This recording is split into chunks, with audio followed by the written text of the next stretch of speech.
কাকে প্রার্থী করেছে দেখেছেন? সেই ভদ্রলোক কখনো বলছে মমতা বন্দ্যোপাধ্যায়ের মৃত্যু কামনা করছি, কখনো বলছে মমতা ব্যানার্জি কত টাকায় বিক্রি হয়। তার জবাবটা তমলুকের মাটি থেকে আজ থেকে 3 দিন আগে আমি দিয়ে দিয়েছি। তিনি মমতা ব্যানার্জির দাম জানতে চাইছেন।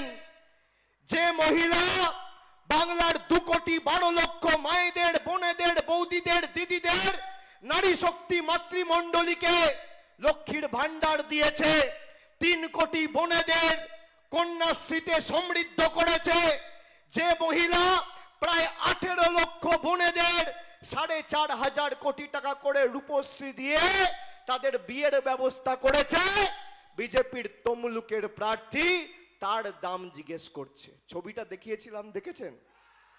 দেখেছেন মমতা বন্দ্যোপাধ্যায়ের দামটা কি? পরের বার যখন নরেন্দ্র মোদী আর অমিত শাহর পদলেহন করে প্রণাম করবেন, জিজ্ঞেস করবেন আপনার দিল্লির রাজনৈতিক পিতামহকে, যাকে ভারতবর্ষের 100 কোটি মানুষ প্রধানমন্ত্রী করেছে, সে বাংলার মুখ্যমন্ত্রী আর বাংলার অগ্নিকন্যাকে নিচু হয়ে প্রণাম করে। এটাই মমতা বন্দ্যোপাধ্যায়ের দাম। মায়েরা, আমি আপনাকে বলছি, মমতা বন্দ্যোপাধ্যায়ের সাথে আপনাদের আত্মিক সম্পর্ক। কেউ বলতে পারবে যে আমাদের সরকার কোন রকম কোন পরিষেবার ক্ষেত্রে কোন রকম বৈষম্য করেছে?